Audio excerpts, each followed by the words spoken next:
কবে বুঝবে না আর কবে বুঝবেন যদি এখন না বোঝে? তাহলে তো আল্লাহর কাছে বলাই দরকার যে আল্লাহ আমাদেরকে আযাব দিয়ে মিটিয়ে দেন, আমাদের শাস্তি পাওয়া দরকার আছে। যদি আমরা হুজুরের না হতে পারি, এই হত্যা করে দেওয়া হবে কেন?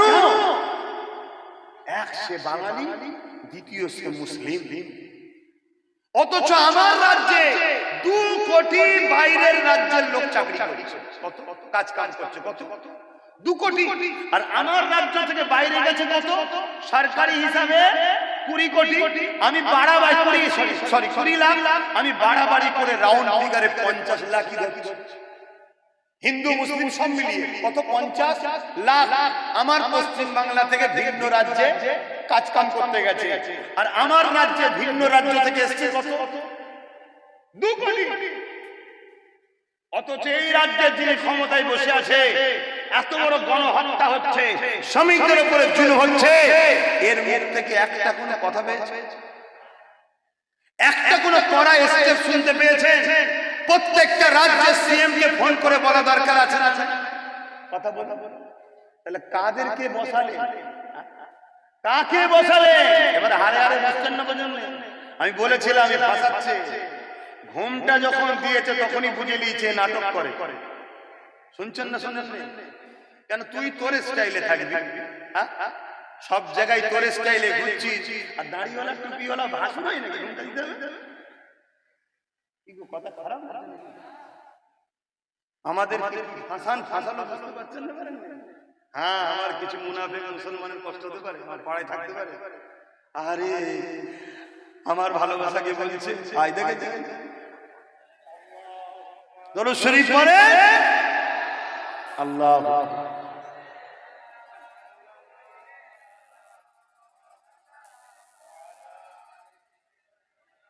কাজ করবো না, থাকবে। কষ্ট হচ্ছে না তো? অনেকের হচ্ছে না? আরে এভাবে বলে, একটু ভালোভাবে বলা দরকার ছিল। ও ভালোভাবে বলা দরকার ছিল, ভালোভাবে বলা দরকার ছিল। গাদ্দার, নেমো হারাম, এত বড় ধোঁকা দিলি, এত বড় ধোঁকা দিলি। ধোঁকাবাজের কোনদিন মাপ নাই, আর ধোঁকাবাজকে যে মাফ করে তার মতো ক্ষতিগ্রস্ত দুনিয়াতে দ্বিতীয় কেউ হয় না। শুনছেন তো নাকি? হ্যাঁ, আজকে চারিদিক থেকে ফোন করছে আমার 82 নম্বরে। নওশাদকে ফোন করছে চারিদিক থেকে, খেতে পাচ্ছি না, ঘরের মধ্যে বন্দি, মারছে ভয়েতে। আচ্ছা বলেন তো, নওশাদের কি ক্ষমতা আছে? আমার কি ক্ষমতা আছে? কথা বলে। আমাকে বাইরের রাজ্যের সিএম চেনে না? নওশাদের কথা শুনবে, কিন্তু একটা সিএম আর একটা সিএম এর কথা শুনবে না? শুনবে না? যদি না শুনিস তাহলে আমার রাজ্য থেকে 2 কোটি। আমি ওটা বলবো না, ওটা আমি চাই না, কারণ সবাই ভারতীয়। কেউ গাদ্দার বলে, আমি গাদ্দার বলে, কিন্তু পলিসি আছে না নাই? একটা চাপ দেওয়ার দরকার আছে না নাই? যে ইমিডিয়েটলি এটা বন্ধ করো। এটা করা কোনো বক্তব্য পাচ্ছেন না, করা বক্তব্য পাবেন না। অথচ ইমাম মুলি সাহেব, মোল্লা সাহেবকে ঘরে নিয়ে বলছে আন্দোলন দিল্লি করো, বলেছে না? বলে ওখানে কিন্তু কড়া বক্তব্য আছে, দিল্লি করো। কেন করা আছে ওখানে? কেন জানে মোল্লা তো আমার কিনা গোলাম, মোল্লা আমার কিনা গোলাম। অতএব গোলামকে মালিক যা খুশি বলতে পারে, গোলাম আমার কি করবে? তোমরা গোলাম, তোমরা গোলাম, আওয়াজ দিয়ে বলো গোলাম। তোমরা খরিদ করো গোলাম। আমার মসজিদ, আমার মাদ্রাসা, আমার কবরস্থানের হয়ে এই বাংলায় আন্দোলন করলে যাদের দিনকে ব্যথা হয়, যারা বলে দিল্লি চলে যাও, আগামী দিন যারা মসজিদের প্রেমিক হবে, কোরআনের প্রেমিক হবে, দিন ইসলামের প্রেমিক হবে, তাদেরকে অবশ্যই বলা দরকার 26 যখন আসবে তোমরাও দিল্লি যে ভোট চাও বলা দরকার আছে না নাই? জোরে বলুন, বলা দরকার আছে না নাই? শয়তান এত বড় কথা, এটা কারো পৈতৃক সম্পদ নাকি? এটা কারো বাবা কালী জমিদারি নাকি? আমার কওমের একটা গাদ্দার একটা অংশ আমার মধ্যে ঢুকে যাওয়ার জন্য আজকে কম ধ্বংস হয়ে যাচ্ছে। সেই গাদ্দারদের মধ্যে সবথেকে বড় গাদ্দার হলো তারা যারা মাথায় টুপি মুখে দাড়ি সুরাতে সকলে মুফতি মাওলানা উচ্চ নেতাদের সঙ্গে দালালি করে। তারা কথা কি অপছন্দ হলো? আজকে কত বড় কথা, মসজিদ চলে যাচ্ছে আমার, মাদ্রাসা চলে যাচ্ছে আমার, কবরস্থান চলে যাচ্ছে আমার, আমার ধর্মের একটা ঐতিহ্য, এখানে আন্দোলন করব বলছে দিল্লি যাও। তাহলে আমাদেরও বলা দরকার, ভোট যখন নিতে আসবে কি বলবেন? জোরে বলো।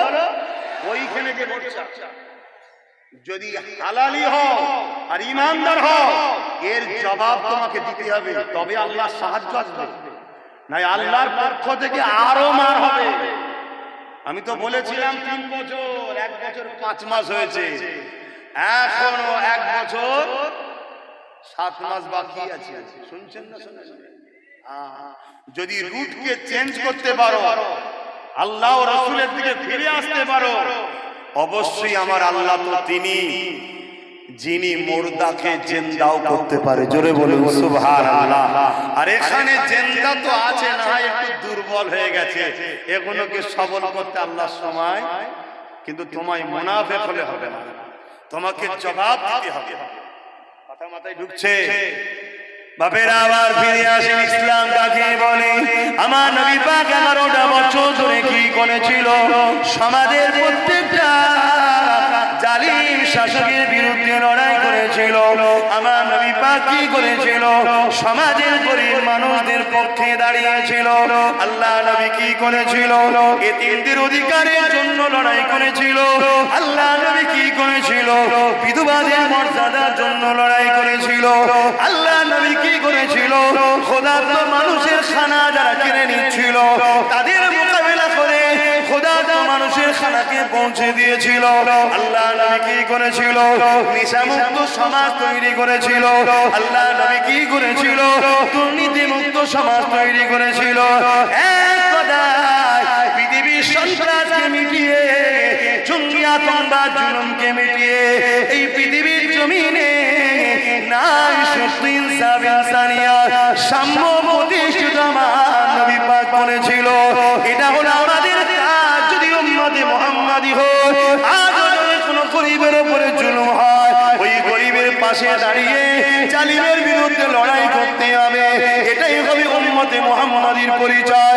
হ্যাঁ, ওই গরিব যদি অমুসলিম হয় তাও তার পাশে দাঁড়াতে হবে। জালিম থেকে দেখার দরকার নাই। জালিম যদি সুরাতে সকলে মুসলমান দাবিদার হয়, তারও বিরুদ্ধে লড়ে অমুসলিমের পাশে দাঁড়িয়ে, কেন আমার আল্লাহ কোনো জালিমের সাথে থাকে না, আমার আল্লাহ মুসলিমের সাথে থাকে। ও যে কোনো ধর্মের হতে পারে, ওকে বানিয়েছেন তো আল্লাহ।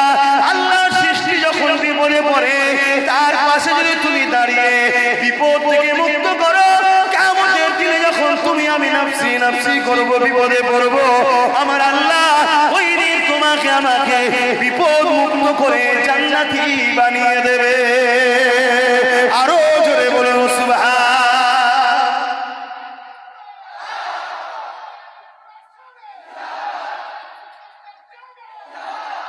তাহলে আল্লাহ, তাহলে নামাজ পড়তে হবে ব্যক্তি জীবনকে সুন্দর করার জন্য, পাশাপাশি গরিব বিপদে পড়লে তার পাশে দাঁড়াতে হবে।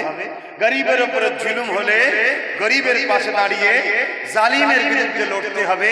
ওই গরিব যদি, ওই মজলুম যদি অমুসলিমও হয়, তাও তার পাশে দাঁড়াতে হবে। এরও নাম কি? জোরে বলবেন না? আজ আমরা এই কাজ করছি কি? কথা বলুন, করছি কি? আমরা কি করছি? আমরা একটা জালিমকে ক্ষমতায় আনছি। ও জালিম ক্ষমতায় এসে তিলোত্তমা মতো গুণের ধর্ষণকারীদের ঘরে বাঁচাবার জন্য সুপ্রিম কোর্টে কেস লড়ার উকিল দিচ্ছে। জানেন না? জানেন না? জানেন না? আপনারা জানেন তো ওয়াকফ কালা কানুন বাতিল করার জন্য রাজ্য সরকার 50টা উকিল লাগিয়েছে। জানেন? উকিল লাগাই মৌলী সাহেবরা বলেন। আমি জানি হয়তো অলরেডি প্রচার করে দিচ্ছে মৌলী সাহেবরা যে আমাদের দিদি তো 50টা উকিল লাগিয়েছে। কেন? নুন খেয়েছে, হারামি নুন হারামি করলে হয়? একটা প্রবাদ বাক্য আছে তো নাকি, নুন খেয়েছি নুন হারামি করলে হবে না। শুনছেন শোনেন? ওরে শয়তান, তুই আল্লাহর কথা তোর মনে নেই? শুনছেন তো? তাহলে কটা উকিল লাগিয়েছে ওয়াকফ কালা কানুনের বিরুদ্ধে? ও কেস করেনি, কেস করেনি। অথচ আমাদেরই ট্যাক্সের টাকায় তিলোত্তমা বোনকে যারা ধর্ষণ করেছে তাদেরকে বাঁচাবার জন্য রাজ্য সরকার অনেক উকিল লাগিয়েছে সুপ্রিম কোর্টে। জানেন? কথা মাথায় ঢুকছে? ঢুকছে মাথায়? অথচ ওয়াকফের জন্য উকিল লাগাই। তাহলে বলুন, আপনার সিদ্দিকীর জলসা আটকানো হবে না হবে না? আমাকে জলসা রুকা হবে না হবে না? হ্যাঁ, আমি যদি আমার সংগঠন যদি ওয়াকফের পক্ষে আন্দোলন করে রুকা হবে না হবে না? কেন হচ্ছে বুঝতে পারছেন? আমি যেমন ডাকাতেরও বিরোধী করি, চোরেরও বিরোধী করি। কথা বুঝছেন না? বুঝেন না? আচ্ছা, এখানে এতগুলো লোক বসে আছেন, ছোট ছোট বাচ্চারাও বসে আছে। কচি বলবি তো বাবা, ছোট ছোট বাচ্চা কোনো বলে। আচ্ছা, বিজেপি আমাদের বন্ধু না দুশ্মনরা? কচি জোরে বল। এই তুই কি বলছিস? ওই ছোট ছেলেটাকে জিজ্ঞেস করছি, বিজেপি আমাদের বন্ধু না দুশ্মন? ছোট ছোট বাচ্চারাও বলছে দুশ্মন। আমরা কেউ জানতে বাকি আছে? তাহলে বিজেপির দুশ্মন আমরা সবাই জানি, ঠিক না? কথা বলছো না? ভয় ভয় খেয়েছেন নাকি? এমনি মরে গেছি, বেঁচে দেখে আর কি লাভ? এমনি তো মরা। 2 বছর ধরে বিছানায় পড়ে থাকলে যেমন হয়, ও ছেলেও বিরক্ত, বউ বিরক্ত, বৌমাও বিরক্ত, সবাই বিরক্ত। আর যে বিছানায় পড়ে আছে সেও বিরক্ত। মরণ কেমন হবে? সেই দশা তো আমাদের। আমাদের তো ওই দশা, আমরা তো এমনি মরে গেছি। কিসের ভয় করছি বাবা? এই যুবকরা, ভয় করছি না? প্রবাদ বাক্য আছে, যে ডর গায়ে ও মর গায়ে। যে ভয় খাবে সে মরে যাবে।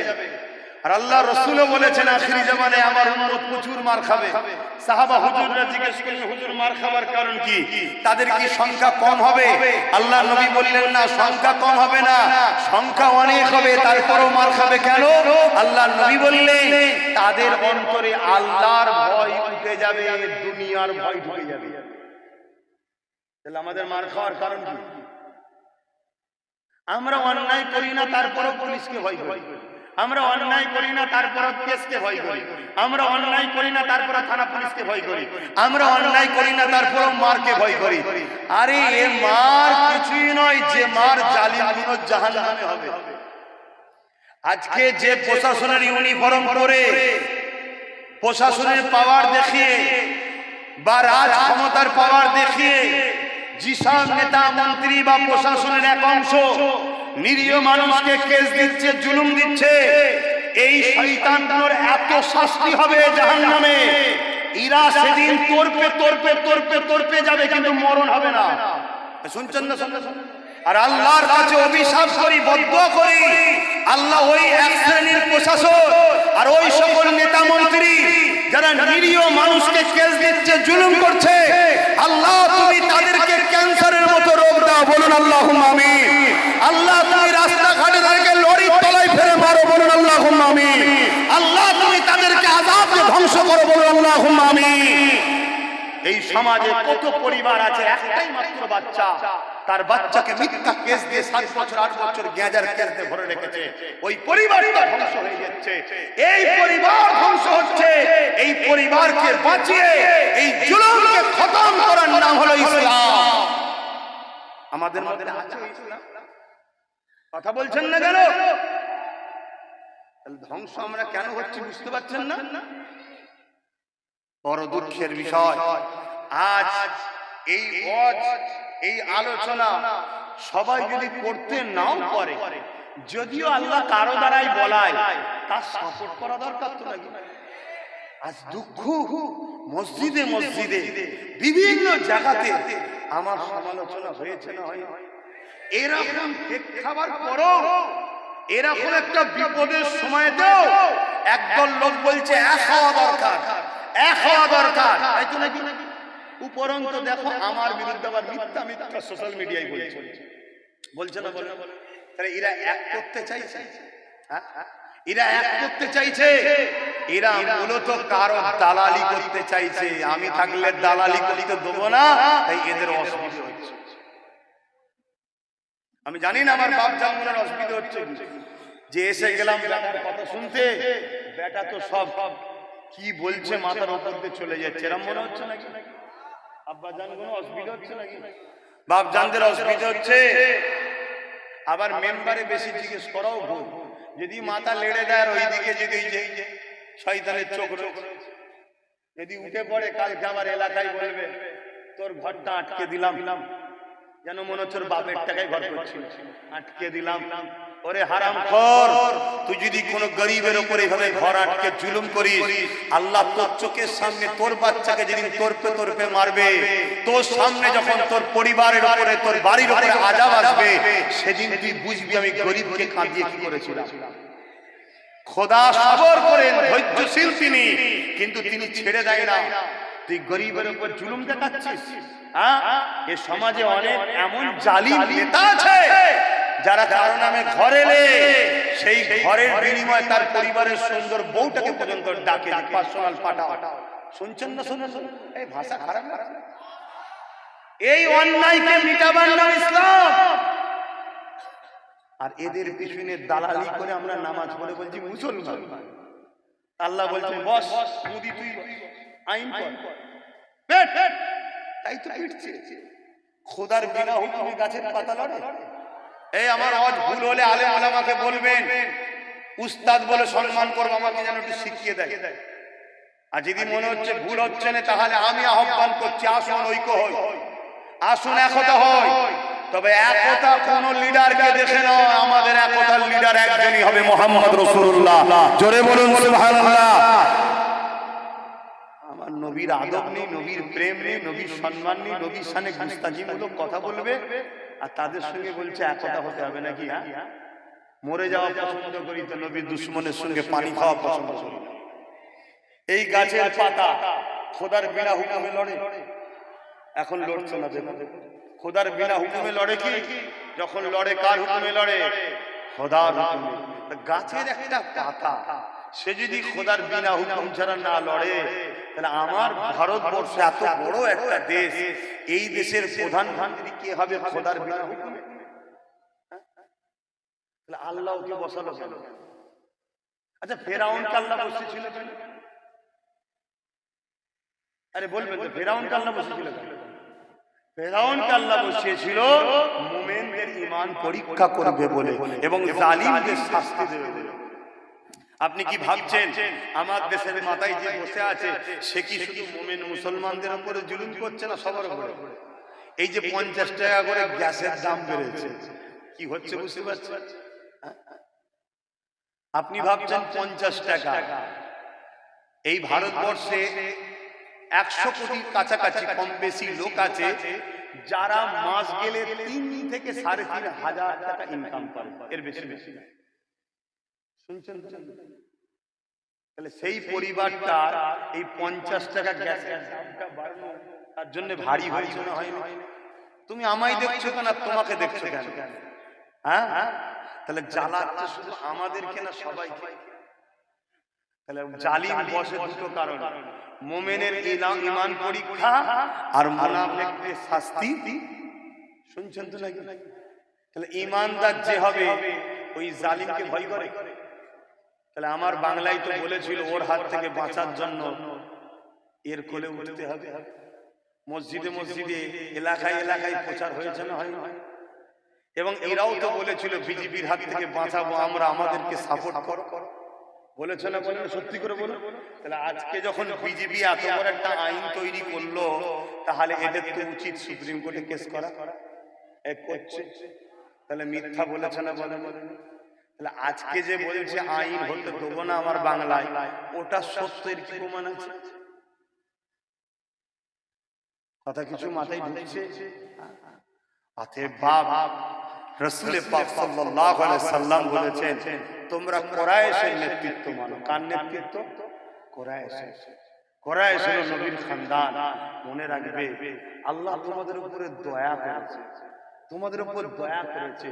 আমার মতো আরামের জিন্দেগি ছেড়ে দিয়ে আমার ছোট ভাইটা রাজনীতি করতে নেমেছে, এটা তোমাদের উপর দয়া।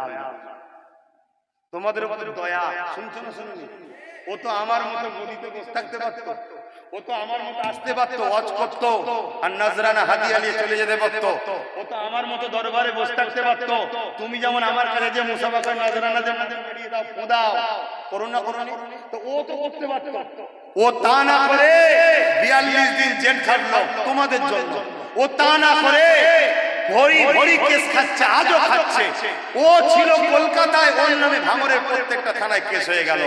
ও তা না করে আজও দৈনিক জীবনকে ঝুঁকি নিয়ে বিভিন্ন জায়গাতে ছুটছে, কখনো আদিবাসী এলাকায়, কখনো হিন্দু এলাকায়, কখনো দলিত এলাকায়, কখনো মুসলিম এলাকায়, সব জায়গায় ছুটছে। কেন?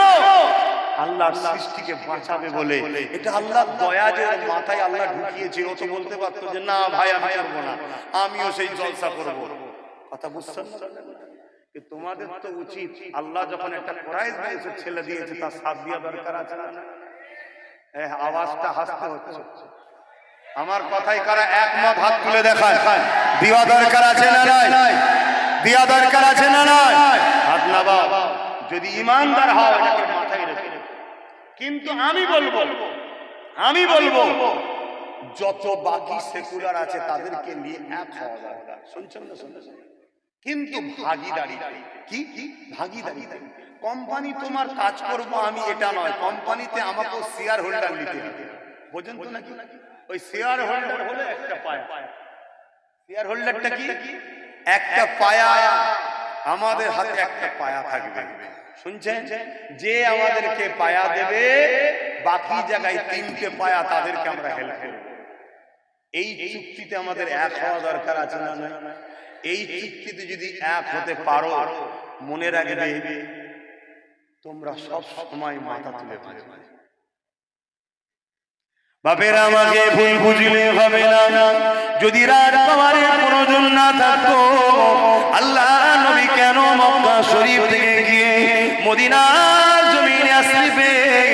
মদিনার জমিনে চলে যাবার পরে সমস্ত গোত্রগুলোকে ডাকলো, সমস্ত কাফেলাগুলোকে ডাকলো, সমস্ত বংশের নেতাগুলো ডাকলো, সমস্ত দলের ধর্মগুরুগুলোকে ডাকলো।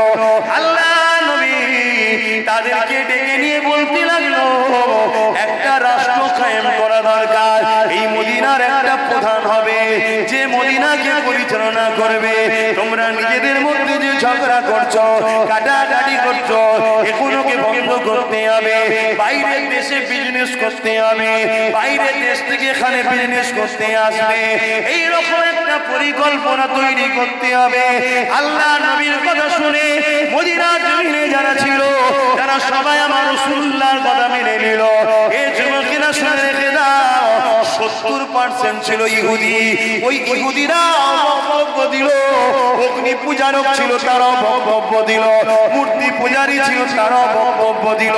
সবার বক্তব্য একটা, আপনি সুন্দর কথা বলেছেন, আপনাকে আমরা আমাদের রাষ্ট্রের প্রধান দেখতে চাই। আরো জোরে বলুন সুবহান। রাসূল পাক সাল্লাল্লাহু আলাইহি ওয়াসাল্লামকে রাষ্ট্রের প্রধান 70% ইহুদিরাও চাইছে। নবীর আখলাক, নবীর ব্যবহার, নবীর সততা, নবীর মানব প্রেম, নবীর মনুষ্যত্ব, নবীর ইনসাফ, সর্বধর্মের মানুষের পাওনা বুঝিয়ে দেওয়ার যে সিস্টেম প্রক্রিয়া রাসূল তৈরি করলেন, রাষ্ট্র কায়েমের তৈরি করলেন। 10 বছর নবী রাষ্ট্র চালিয়েছে। ওই রাষ্ট্র কিভাবে চালাতে হয় রাসূল পাক সাল্লাল্লাহু আলাইহি ওয়াসাল্লাম সব শিখালেন।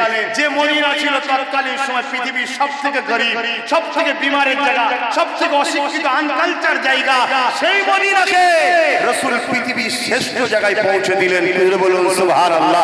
আরো জোরে বলুন সুবহানাল্লাহ। 1450 বছর ধরে আজও সেই মদিনায় এখনো পর্যন্ত কোনো নারী রেপ হয়নি। শুনছেন না? শুনছেন? তাহলে সেই নবী বললেন তোমরা কুরাইশের নেতৃত্ব মানো। আপনারা মানবেন না? খুব সাবধান হন বাপ জানা, খুব বুঝে চলো। আখরি জমানা, হতভাগা আকবর আমার দেশ শাসন করছিল। আমার আবার একটা দুঃখের সংবাদ আছে, খিলকাপুরে আমাদের একটা ভাই আছে, তার একটা অল্প বয়সের বাচ্চা আল্লাহর হাওয়ালায় চলে গেছে। কথা বুঝে আসছে, গতকালকে তার শরীর অসুস্থ ছিল, বমি পায়খানা হচ্ছিল, এলাকার ডাক্তারের ওষুধ খেয়ে ভালো হয়ে গেল, আজকে হঠাৎ করে আল্লাহর হুকুম চলে গেল। সবই একটা বাহানা, আল্লাহর জিনিস আল্লাহ নিয়েছে। তবে মনে রাখবেন, পাত্রকে ঢেকে রাখতে হয়। রাত্রিরে বালা না, রাত্রিরে আসমান থেকে কি নাবে বালা ভাইরাস, যেগুলো আপনার খোলা পাত্রের উপরে বসে, তাই পাত্রকে ঢেকে রাখে না, ঢেকে দিন আপনার উপর করে দেবেন, পাত্রকে খুলে রাখতে নেই। আপনি জানছেন এই পাত্র আমার খাবার নয় না, আপনি ঠিকভাবে হয়তো তাকে ধুতে পারবেন না, তারপরে নানা রকম পোকামাকড় থাকে, চেষ্টা করবেন পাত্রকে ঢেকে রাখা। এবং যখনই ধোবেন পাত্রকে ভালোভাবে ধোবেন, 3 বার এমনি বিসমিল্লাহ বলে পানি বোলাবেন। কথা বুঝে আসছে না? এতে কি হবে, বিষ যদিও থাকে বিসমিল্লাহর বরকতে বিষটা কেটে যাবে। কথা বুঝে আসছে? তবে বিসমিল্লাহ বলে যে পানিটা বুলাবে, ওই পানিটা যেন নিজের পায়ে না পড়ে।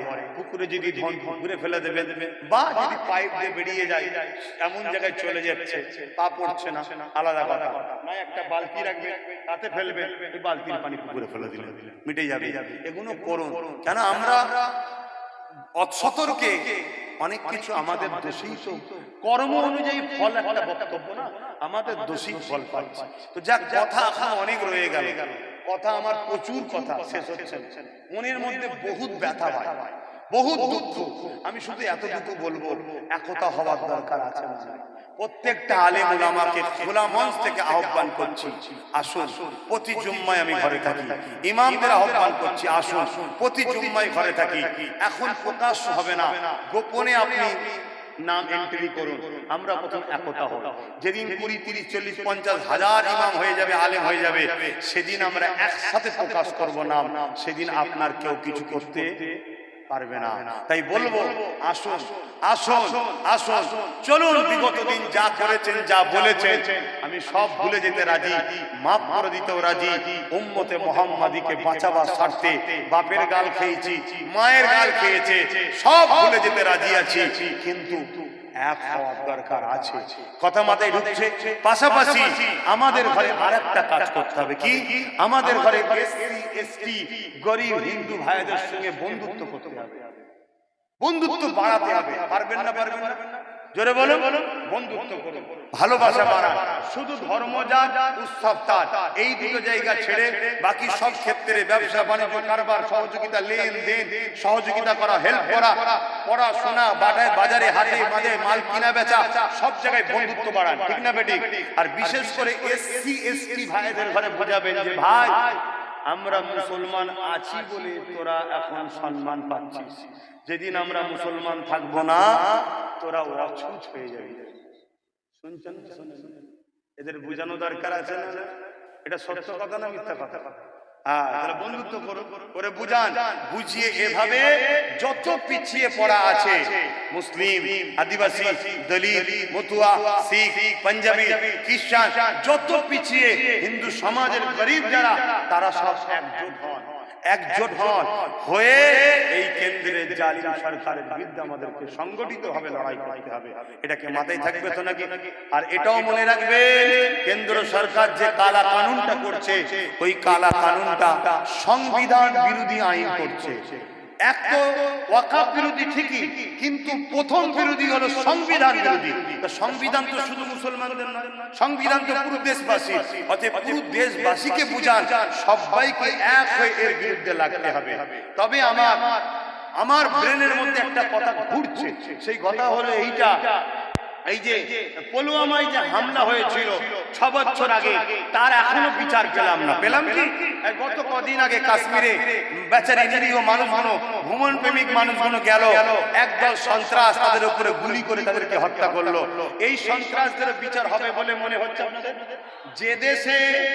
যে দেশে প্রকাশ্য অস্ত্র নিয়ে ফটো তুলে খুন করে তাদেরকে ধরা হয় না, যে দেশে দুশ্মন রাষ্ট্র পাকিস্তানের পতাকা এক মুহূর্তে 20-25টা পতাকা দায়িত্বশীল রাজনীতির নেতা বার করে পুরাতে পারে, এত পতাকা পেলি কোথা থেকে? যে দেশে পাকিস্তানের পতাকা বানছিল ধরেছে, দেশ বিরোধী স্লোগান দিয়েছে ধরেছে, 12 ঘন্টার মধ্যে তাকে জামিন করে দেওয়া হয়। সে দেশে মনে হয় আমার এই নিরীহ কলগাঁয়েতে যে ভাইগুলো তার মারা গেল তারা বিচার পাবে। আমার তো সন্দেহ হচ্ছে দেশের মধ্যেই গাদ্দার কেউ কিছু করে না তো। কেন এইটা ঘটাবার পরেই পুরো দেশ জুড়ে বাঙালি ও মুসলিম কারাগার নামে বিভিন্ন রাজ্যে মুসলমানকে গণহত্যা করা হচ্ছে, মারা হচ্ছে। এমনকি একটা কার ড্রাইভার গাড়ি চালাতে বেচারি মুসলমান হওয়ার জন্য জেনতে পুড়িয়ে মেরেছে এই ঘটনা ঘটার পরে। তো এটা কোনো সাজানো নয় তো। ঠিক যেমন আমার বাংলায় সাজানো, নবীর বিরুদ্ধে ইসলামের বিরুদ্ধে বল, পুলিশ তোর উপরে স্টেপ নেবে না, মুসলমান ক্ষিপ্ত রাস্তায় যাবে, তোকে কোন রকম ধরে নিয়ে আসবো, ধারা হালকা দেবো, জামিন পেয়ে যাবি, ফুলের মালা দিয়ে হই হই করতে করতে যাবি বুক ফুলিয়ে। তারপরে হাজার হাজার মুসলমানকে কেস দিয়ে ঘর বাড়ি লণ্ঠন করে ভেঙে চুরে মুসলিম মায়েদের গায়ে গায়ে হাত দিয়ে তাদের ধন দৌলত চুরি করে নিয়ে সোনা দানা যা আছে ঘর থেকে সব বার করলে পালাবো, এ হতে পারে না। এটা রাষ্ট্রীয়ভাবে একটা সন্ত্রাসী নয়, রাষ্ট্রীয়ভাবে একটা চুরি নয়। এ কথা শুনছেন না? কিন্তু দিনের শেষে আমি আবার একবার বলবো, একটু মন খুলে সাড়া দেবেন, এই সব কিছুর পিছনে মূল আসামি দোষী কারা? এই বলবেন না, বলবেন না? হক কথা বলেন, আল্লাহ দেখছে, নারা যাবে। অন্যায় স্বীকার করেন, এর জন্য দোষী কারা? আমরা শুধু পরের পাঁচে একবার ভাবিনি আমার ছেলেটা কবে জজ হবে, আমার ছেলেগুলো কবে উকিল হবে, আমার ছেলেগুলো আইপিএস অফিসার হলে অসুবিধে কি, আমার ছেলেগুলো ডাব্লিউবিসি অফিসার হলে অসুবিধে কি, আমার ছেলেগুলো পুলিশ সুপার হলে অসুবিধে কিসে, আমার ছেলেগুলো যদি রাজনীতির নেতা হয় তো অসুবিধে কিসে? একবারও আমরা ভাবিনি। আমরা ভেবেছি কি আমার ছেলে ওদের পাঁচেতে আমরা যেমন বেরিয়েছি এরাও বেড়াবে। কষ্ট হচ্ছে কিন্তু অহংকার করছি না। আল্লাহ আমাকে হেদায়েত করেছে, আমি চেয়েছি আমার ভাইটা আমার থেকেও যেন বড় হয়। আমি শুধু ধর্মগুরু জলসা করি, কিন্তু আমার ভাই মুসলিম, হিন্দু, দলিত, আদিবাসী, শিখ, পাঞ্জাবি প্রত্যেকটা ভারতীয়র জন্য আমার ভাই কথা বলছে, আমার ভাই দেশের জন্য কথা বলছে, আমার ভাই সংবিধান বাঁচাবার জন্য কথা বলছে, আমার ভাই দেউচি পাঁচামেলের জন্য কথা বলছে, আমার ভাই আদিবাসীদের জল জঙ্গলের জন্য কথা বলছে। এটা আমি গর্ব। নওশাদ আমার ভাই, তোমাদের গর্ব নয় যে নওশাদ আমার পীরের বাচ্চা? গর্ব না, গর্ব নয়? কার কার গর্ব হয় হাত তুলে দেখাও। হাত না, কিন্তু দুঃখের বিষয় অনেকের কষ্ট হচ্ছে। ওর আগে পুলিশ, পিছনে পুলিশ, আমার নেই কেন? শুনছেন না? তোর যদি পুলিশই দরকার তা না, শুনছেন না? পা না চেটে দালালি না করে নেবে ও পুলিশ পাবি। শুনছেন না? নিরীহ মানুষের হয়ে না জুলুমের শিকার হ, ভাঙরে যাবি, সন্ত্রাস ইট মারবে, রাজ্য সরকারের পুষা গুন্ডা মমতার সন্ত্রাস ছেলেরা ইট মারবে, কাঁধ ভেঙে যাবে, হাত ভেঙে যাবে। কথা শুনছেন না? শোনেন তোকেও সিকিউরিটি দেবে দেশ, চিন্তা করছিস কেন? না, মেহনত করব না, রিস্ক লব না, দালালিতে কি করে টাকা আছে বলে? আমি থাকলে যত থাকবো ভাই তত বলবো। কথা বুঝে আসছে না? ওখানে একটু জানাজাটা একটু হাজির দিতে হবে। আমি সংক্ষেপ করছি। আসেন নবী,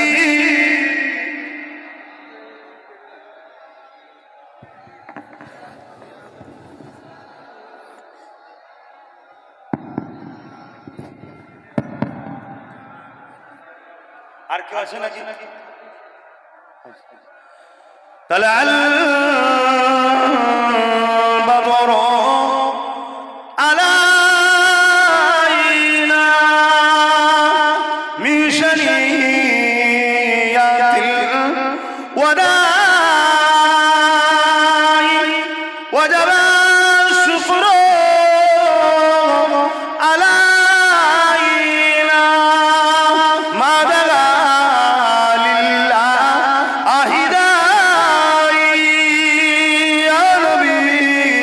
সালাম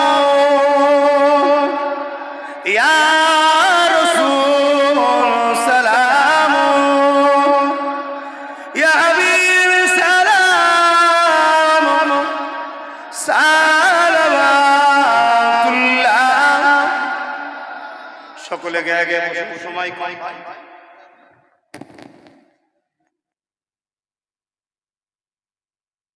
বাপ ছেলেরা যাচ্ছে একটু যার যা খুশি মাহফিলে শরীক হন, সকলে বিসমিল্লাহ শরীফের সঙ্গে দরুদ শরীফ সূরা ফাতিহা শরীফ পড়েন, একটু শরীক হন, একটু শরীক হন, যার যা খুশি একটু শরীক হন। আর এই গ্রামেরই একটা ছেলে ভেলোরে ভর্তি আছে, আর একটা ছেলে আরজি করে রয়েছে, আল্লাহ তাদেরকে শেফা দান করে, বল আল্লাহুম্মা আমিন। আরো জোরে বল আল্লাহুম্মা আমিন। যার যা খুশি একটু শরীক হন, যার যা খুশি একটু শরীক হন। বাপজান আমার তাড়াতাড়ি শরীক হন, আর যার একটু তেলাওয়াত করেন সকলে।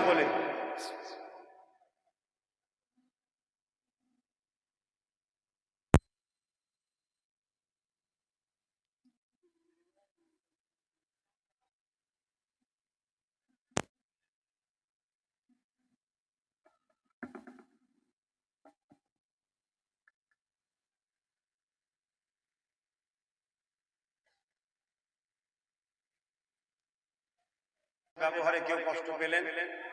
আমার যেসব মুসলিম ভাইরা বিভিন্ন সময় বিভিন্ন দল করেছেন, ঠিক আছে, ছিল না একটা সময় করেছেন, আলাদা কথা। আজ যখন বিপদ আসছে, আমি সবাইকে আহ্বান করছি, আপনারা আসুন, সংগঠিত হন, ঐক্য হন, পাশাপাশি আশপাশে যত অন্য ধর্মের গরিব মানুষ আছে তাদেরকে নিয়েও আপনারা এক হন। তারাও বিপদে আছে, আমরাও বিপদে আছি। এই দেশে নিচু জাত হওয়ার জন্য তারা বলছে, আমি মানি না নিচু জাত বলে, মানুষ মানুষ। আদিবাসী দলিতদের ঘর বিভিন্ন রাজ্যে খুন করা হচ্ছে, পিটিয়ে পিটিয়ে মেরে দেওয়া হচ্ছে। কথা বুঝে আসছে? আমার রাজ্যে 180টা পরিবার নিচু জাত হওয়ার জন্য মন্দিরে ঢুকতে দেয়নি, আমার রাজ্যে হচ্ছে। এইরকম অপমান এসসি এসটিকেও হতে হচ্ছে। সেই সকল ভাইদেরকে নিয়ে এক হন। যেসব ভাইয়েরা অন্য অন্য দল করেছেন আলাদা কথা, সব ভুলে যান, যা ছিল একটা সময় আলাদা কথা। নিজেরা একটা প্ল্যাটফর্ম তৈরি করেন। বিশেষ করে আজকে রাজ্য সরকার যেভাবে বলল দিল্লি চলে যাও আমার মসজিদ মাদ্রাসার ব্যাপারে, এর প্রতিবাদ হিসাবে আমি আহ্বান করব, আমার যেসব ভাইয়েরা রাজ্য সরকারের সঙ্গে জুড়ে ছিলেন সব তওবা করেন, ফিরে আসে, পরিবর্তন। ভুল মানুষ মাত্র হতে পারে না, হয় এ নিয়ে গিয়ে আপনাকে এমন গর্তই পুঁতবে যেখান থেকে আপনি উঠতে পারবেন না, যেখান থেকে উঠতে পারবেন না। আর যদি মনে হয় আরে তোরা আমাকে মুসলমান মনে করছিস, আমি তো হাকিকাতে মুসলমানই নই, তাহলে তার জন্য আমার কিছু বলার নেই। কেন এ সমাজে অনেক মুসলমান এমন আছে যারা সময়ের অপেক্ষা ঝুপঝাপ লাভ মেরে ধর্ম চেঞ্জ করে দেবে। এই যেমন কিছুদিন আগে শুনলেন না, একজন বললো পলগার ঘটনার পরে যে আমি ইসলাম ছেড়ে দিলাম। শুনেছেন না? শোনেন? অ্যাকচুয়ালি ও মুসলমানই নয়, এর আগে আরো 25 বার ছেড়েছিলাম ধর্ম। ওকে রাখা আছে, ওরকম প্রোটেকশন তৈরি করে রাখা আছে। কেন? এখনো শুধুমাত্র আমাদেরকে ড্যামেজ কন্ট্রোল করার জন্য। অতএব এরকম অনেকে আছে তারা ঝুপঝাপ লাভ মেরে চলে যাবে, তখন কিন্তু আপনারা পুরো ফেঁসে যাবেন। তাই সময় থাকতে থাকতে আল্লাহর উপরে ভরসা রেখে হকের পক্ষে, ন্যায়ের পক্ষে, গরিবের পক্ষে আপনারা সর্বধর্মের গরিবরা সংগঠিত হন, ঐক্য হন। এটা আমার আহ্বান আপনাদের কাছে রইল। একজন পীরজাদা হিসাবে, একজন পীরের আওলাদ হিসাবে, একজন ধর্ম প্রচারক হিসাবে আমি আপনাদেরকে যা কিছু বললাম এটা আমার ধর্মের গণ্ডির মধ্যেই বলেছি। ধর্মই শিখিয়েছে অসহায় মানুষকে সাহারার রাস্তা দেখাও, বাঁচার রাস্তা দেখাও। এই কথা আমি দেখালাম।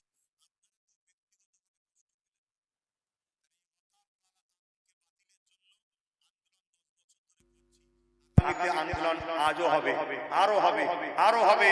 ততদিন পর্যন্ত আব্বাস সিদ্দিক আন্দোলন করবে, যতদিন শুধু কালা কানুন বাতিল হবে তা নয়, যতদিন না আমরা আমাদের ওয়াকাফ ফিরে পাবো।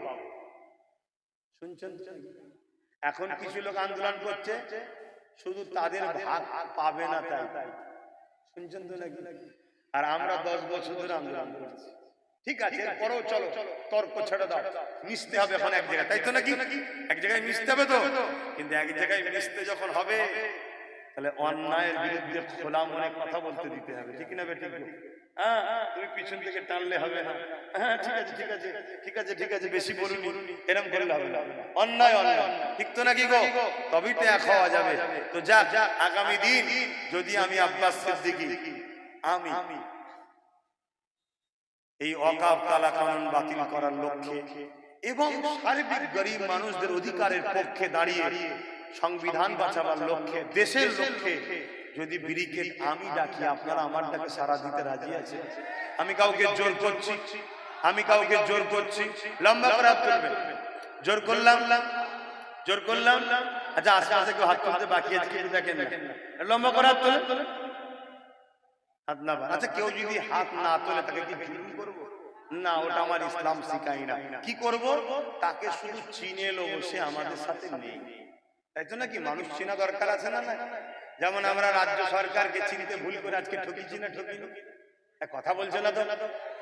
10,000 মাদ্রাসার ভ্যাকান্সি খালি, শিক্ষা মাদ্রাসা 10,000 তো করে দেয়নি, 10,000 শিক্ষা পদ খালি। মাদ্রাসা বোর্ড থেকে কোরআনকে তুলে দিয়েছে, জানো? এসব তো জানবেন। তারপরে 2024-এ ওয়াকাফ বোর্ডে দুজন অমুসলিমকে ঢুকিয়ে দিয়েছে, যেটা কেন্দ্র সরকার ঢুকাবার জন্য আইন করছে। অলরেডি ইনি ঢুকিয়ে দিয়ে বসে আছে, শুনছেন তো? তাহলে বুঝতে পারছেন, এজন্য ইসলাম রাসূল বলল প্রকাশ্য দুশমনের থেকে ভয়ানক হলো বন্ধু সেজে দুশমন। বিজেপি কেন্দ্র সরকার হলো প্রকাশ্য দুশমন, আর রাজ্য সরকার হলো বন্ধু সেজে দুশমন। শুনছেন তো নাকি? হ্যাঁ, বিরাট বড় দুশমন ইসলামের। এত বড় দুশমন ইসলামের এই সরকারের পুলিশকে দিয়ে আমার রাসূলুল্লাহর বিরুদ্ধে যে করলো তাকে ধরলো না, যারা রাসূলের হয়ে আন্দোলন করছে তাদের কাছে কেস দিচ্ছে। কত বড় দুশমন ইসলামের, বুঝতে পারছেন না? কবে বুঝবেন? আর কবে বুঝবেন যদি এখন না বোঝেন? তাহলে তো আল্লাহর কাছে বলাই দরকার যে আল্লাহ আমাদেরকে আযাব দিয়ে মিটিয়ে দেন, আমাদের শাস্তি পাওয়া দরকার আছে যদি আমরা হুজুরের না হতে পারি। তো যাক, অনেক কথা বলে ফেললাম। পাকা না কাঁচা রে? হ্যাঁ, কার গাছের আম? তোর দেখে দেখে ওর গাছের বলি রেখে দেবে। পাকা আম, হুজুর কিচ্ছু বাদ দিচ্ছে না, যা পাচ্ছে না দিচ্ছে। আমার ভাইয়ের থেকে আমি নিয়েছি তো, অন্যজনের বুকে ব্যথা হয় তো কিছু নেই। অনেকের বুকে ব্যথা হয়, আমাকে নলেজ সিভিতে টাকা দিচ্ছে, অনেকের বুকে ব্যথা হয়। আরে আমার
আল্লাহ তাআলা ইচ্ছা